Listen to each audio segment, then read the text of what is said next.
Channel ওয়ানের পর্দায় আপনাদেরকে স্বাগতম। আমি এখন দাঁড়িয়ে আছি কিশোরগঞ্জের যে ঐতিহাসিক শোলাকিয়া ঈদগাহ ময়দান, সেই ঈদগাহ ময়দানে আপনারা জানেন সকাল 10টায় এখানে ঈদের 199তম জামাত অনুষ্ঠিত হবে এবং এই জামাতে ইমামতি করবেন মুফতি আবুল খায়ের মোহাম্মদ সাইফুল্লাহ।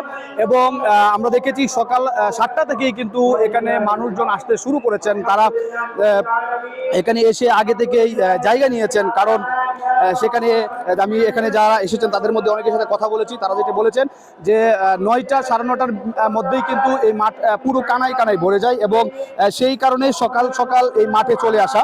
এবং আপনি জানেন এখানে 5 লক্ষাধিকেরও বেশি মানুষজন এখানে নামাজ আদায় করে থাকেন এবং মানুষের মুসল্লিদের সেই নিরাপত্তার স্বার্থেই কিন্তু এখানে 1100 পুলিশ মোতায়েন করা হয়েছে, যারা সার্বক্ষণিক কাজ করছে। এছাড়া 6টি ওয়াচ টাওয়ার রয়েছে এবং 6টি ওয়াচ টাওয়ার মাধ্যমে র্যাব এবং পুলিশ পর্যবেক্ষণ করছে।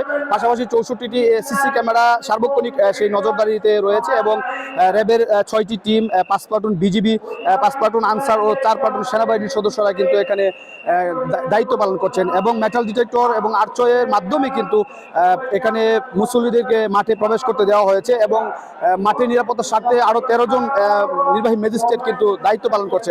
আমরা দেখেছি শোলাকিয়া স্পেশাল নামে 2টা বিশেষ ট্রেন বরাদ্দ করেছে রেলওয়ে কর্তৃপক্ষ এবং সেটি ভৈরব থেকে একটি ট্রেন এবং ময়মনসিংহ থেকে একটি ট্রেন কিন্তু সকালে ছেড়ে এসেছে। লাইফে কখন কি হয় গ্যারান্টি আছে, তাই ইন্স্যুরেন্স করুন সিটি ব্যাংকে, কারণ ইন্স্যুরেন্স করলে সিটিতে সুরক্ষা পাবেন নিশ্চিন্তে। সব মিলিয়ে কিশোরগঞ্জের ঐতিহাসিক শোলাকিয়া ঈদগাহ মাঠ ইতিমধ্যে কানায় কানায় প্রায় পরিপূর্ণ হয়ে গিয়েছে। আমরা দেখেছি যে বিভিন্ন জায়গা থেকে মানুষজন এখানে আসেন নামাজ পড়তে। সকালে বিভিন্ন রিজার্ভ বাস নিয়ে, মাইক্রো নিয়ে তারা এখানে এসেছেন। দূর দূরান্তর মুসল্লিরা তারা আগে থেকে এখানে চলে এসেছেন এবং সেই তাদের নিরাপত্তার স্বার্থে এবং তাদের থাকা খাওয়া সকল কিছু কিন্তু এখানকার প্রশাসন যারা রয়েছেন তারা কিন্তু ব্যবস্থা নিয়ে থাকেন।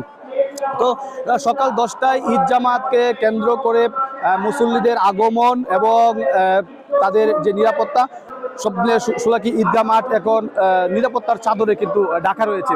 আমরা দেখেছি যে অজুখানা নির্মাণ এবং অস্থায়ী টয়লেট নির্মাণ সহ বিভিন্ন কিছু ব্যবস্থা করেছে প্রশাসন। পাশাপাশি এখানে মুসল্লিরা যারা এসেছেন তাদের যে নামাজ পড়া, তাদেরকে যে নির্দেশনা দেওয়া হয়েছিল যে এখানে শুধু জায়নামাজ এবং জায়নামাজ ছাড়া এবং টুপি ছাড়া কোনো কিছু নিয়ে আসা কিন্তু প্রবেশে নিষেধাজ্ঞা দিয়ে দেওয়া হয়েছিল। এবং বৈরী আবহাওয়া যদি থাকে তাহলে সেই ক্ষেত্রে শুধু ছাতা নিয়ে আসার অনুমতি দেওয়া হয়েছিল প্রশাসনের পক্ষ থেকে। যদিও আবহাওয়া অফিস বলেছে যে আজকে বৃষ্টি হতে পারে, সেই বৃষ্টির সম্ভাবনা থাকার সত্ত্বেও মানুষজন জানার পরেও কিন্তু শোলাকিয়া ঈদগাহ মাঠে নামাজ পড়তে আগ্রহ নিয়ে এইখানে উপস্থিত হয়েছেন।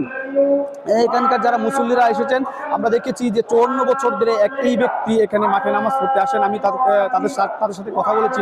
তারা যেটি বলছেন যে বড় জামাত, বেশি মুসল্লি একসাথে নামাজ আদায় করলে সওয়াব বেশি এবং এখানে লাখ লাখ মানুষ যখন আল্লাহর কাছে হাত তুলে দোয়া করেন, হয়তো আল্লাহ পাক কারো না কারো দোয়া কবুল করতে পারেন। সেই বিশ্বাস থেকে কিন্তু এখানে লাখ লাখ মুসল্লি সমাগম হয়ে থাকে এবং মুসল্লিদের সেই সমাগমে যে আমরা লক্ষ্য করেছি যে মানুষজন এখানে মুসল্লি যারা এসেছেন তাদেরকে নিরাপদ এবং পানীয় ব্যবস্থা সহ সকল কিছু ব্যবস্থা করা হয়েছে। তো কিশোরগঞ্জের ঐতিহাসিক শোলাকিয়া ঈদগাহ মাঠ থেকে এই ছিল আমার কাছে সর্বশেষ।